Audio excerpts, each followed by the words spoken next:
स्थापना के लिए जिस दल ने अपनी शहादत दी, जिस दल ने सबसे ज्यादा अग्रिम पंक्ति में रह के संघर्ष किया, जिनकी संघर्षों की बदौलत उत्तराखंड का निर्माण हुआ, ऐसी हमारी तमाम महानुभूतियां आज यहां पे मौजूद है। उत्तराखंड क्रांति दल ने फैसला लिया है कि दिल्ली के चुनाव में ना भाजपा ना कांग्रेस, आम आदमी पार्टी का वो समर्थन करेंगे। हमारे बीच में डॉक्टर बिहारी लाल जालंधरी जी हैं जो दिल्ली प्रदेश के अध्यक्ष हैं, श्री प्रताप सिंह शाही जी हैं जो प्रभारी हैं दिल्ली एनसीआर के, श्री एसपी गौड़ जी हैं जो संरक्षक हैं, श्री डीडी जोशी जी हैं जो एडवोकेट हैं सुप्रीम कोर्ट के, ये सब यहाँ पर मौजूद हैं। और आम आदमी पार्टी को दिल्ली के चुनाव में इस बड़े अभियान में अपना समर्थन देने का इन्होंने निर्णय लिया है। हम अरविंद केजरीवाल जी की ओर से और पूरी आम आदमी पार्टी की ओर से तहे दिल से इनका शुक्रिया अदा करते हैं, आभार व्यक्त करते हैं। और निश्चित रूप से आपके आने से उत्तराखंड समाज के लोग जो दिल्ली में रहते हैं उनका एक भारी जन समर्थन आम आदमी पार्टी को मिलेगा। हमारे मंत्री वीरेंद्र जी के प्रयास से काफ़ी दिनों से इनकी चर्चा चल रही थी, आज ये कुछ संभव हो पाया है। तो और ये उत्तराखंड के प्रभारी भी हैं वीरेंद्र कुमार गोयल जी जो हमारे खनन मंत्री हैं पंजाब के, और इनके प्रयासों से ये संभव हो पाया है। तो मैं सबसे पहले अनुरोध करूंगा कि अपना पत्र आप, ये केजरीवाल जी के लिए पत्र इन्होंने समर्थन का लिखा हुआ है।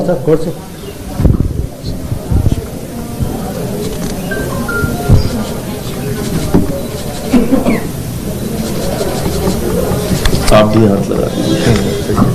जोशी जी आगे हाथ लगाइए।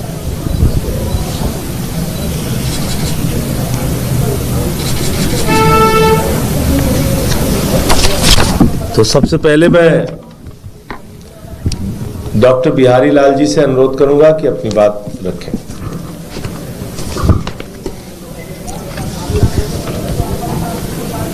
माननीय हम उत्तराखंड क्रांति दल दिल्ली प्रदेश की जिम्मेदारी लेकर के आज उत्तराखंड क्रांति दल दिल्ली प्रदेश के माध्यम से एक समर्थन पत्र के साथ में आज एक प्रेस कॉन्फ्रेंस में हम उपस्थित हुए हैं। और हम चाहते हैं कि हमारे उत्तराखंड के जो निवासी जो आज प्रवासी हो गए हैं और उत्तराखंड में इन 24 सालों में जो होना चाहिए था उत्तराखंड राज्य बनने के बाद वो नहीं हो पाया। जो गति पहले पलायन की थी, राज्य बनने के बाद वो गति और बढ़ी है, ज़्यादा पलायन हुआ है।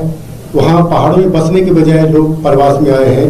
तो हम दिल्ली में जो बसे हमारे उत्तराखंड के प्रवासी हैं उनसे आग्रह करते हैं कि उत्तराखंड के हित में कम से कम हमें दिल्ली में आम आदमी पार्टी को समर्थन करना चाहिए, अधिक से अधिक समर्थन करना चाहिए। हमने दिल्ली में आम आदमी पार्टी को समर्थन इसलिए दिया कि हम एक राजनीतिक भागीदारी चाहते हैं ताकि हम अपने समाज की जो सुरक्षा है, जो आवश्यकता है, जो समस्याएं हैं, उनके लिए हमारे रास्ता निकले और उस रास्ता के माध्यम से हम अपनी समस्या का समाधान करें। इसके साथ ही दिल्ली में उत्तराखंड के सभी निवासियों को मैं प्रणाम करता हूं कि आइए जय बद्रीनाथ विशाल कहिए और आम आदमी पार्टी को अवश्य आप लोग वोट देंगे तो हमारा एक प्रतिनिधि, आपका प्रतिनिधि विधानसभा में जाएगा तो निसंदेह आपकी वहां तक पहचान बनेगी और निसंदेह तुरंत आपका जो प्रतिनिधि है प्रतिनिधि तक जाने का आपका एक रास्ता, एक मार्ग प्रशस्त हो जाएगा। धन्यवाद। अब मैं कैबिनेट मंत्री और उत्तराखंड के प्रभारी वीरेंद्र गोयल जी से अनुरोध करूंगा अपनी बात रखें। आज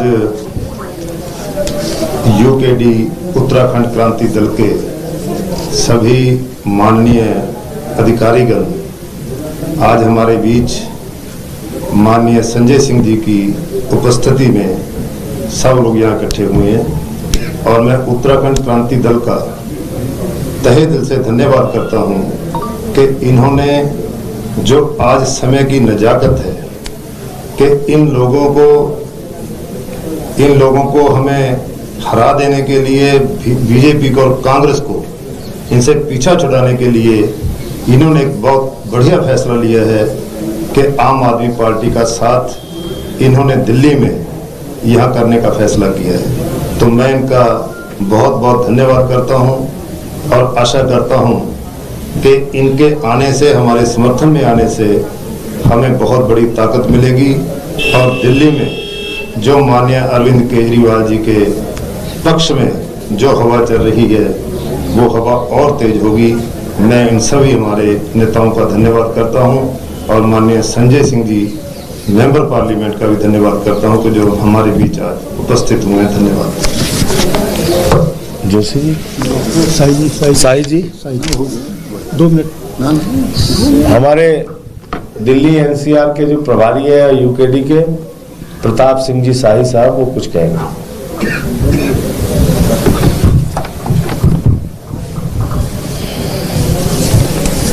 आप सभी लोगों का धन्यवाद।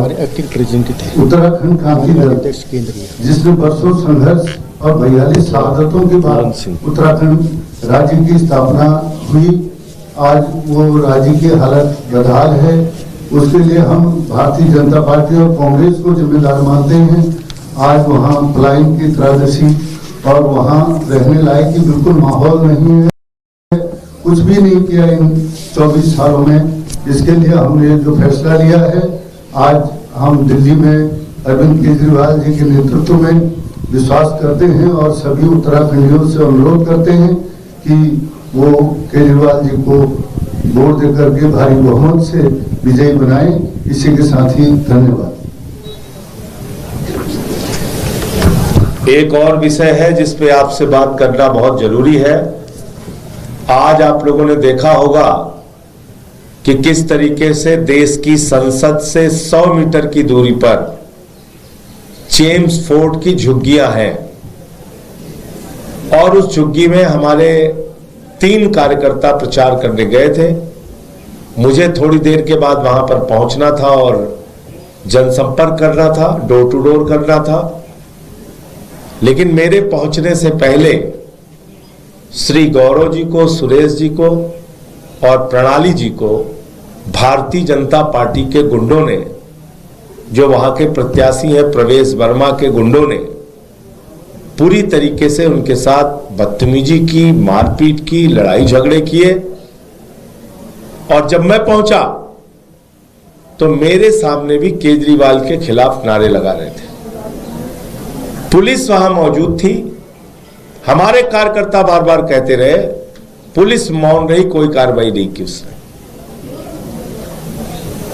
चुनाव आयोग के नाक के नीचे नई दिल्ली विधानसभा का चुनाव हो रहा है। पूरी दिल्ली का तो छोड़ दीजिए, नई दिल्ली विधानसभा में अगर आप पुलिस की सुरक्षा नहीं दे पा रहे हैं, अगर आप वहां पे गुंडागर्दी होने दे रहे हैं, तो निश्चित रूप से बहुत बड़ा सवालिया निशान चुनाव आयोग की संस्था पे उठता है। वहां पुलिस के अधिकारियों से जब हमारे लोगों ने कहा तो उसने कहा, एसएचओ ने कहा है कोई कार्रवाई नहीं करनी। इसका मतलब गुंडागर्दी पुलिस करा रही दिल्ली में। चुनाव में बीजेपी के निर्देश पर दिल्ली पुलिस गुंडागर्दी करा रही है। ये एक बहुत ही दुर्भाग्यपूर्ण परिस्थिति है। मैं मांग करता हूं चुनाव आयोग से कि उन निकम्मे पुलिस अधिकारियों को तत्काल सस्पेंड किया जाए, उनके खिलाफ कार्रवाई की जाए जिनके रहते हुए सब कुछ हुआ। और आधे पौन घंटे के बाद पुलिस वहां पे पहुंची। जब मैं वहां लगातार मौजूद रहा, मीडिया पहुंच गई, नारेबाजी होने लगी दोनों तरफ से, तब जाके पुलिस आई। तो ये तो ऐसे तो बहुत बड़ी घटना दिल्ली के अंदर घटित हो जाएगी चुनाव में, ऐसा लग रहा है। और ये सब कुछ मिली भगत से हो रहा है।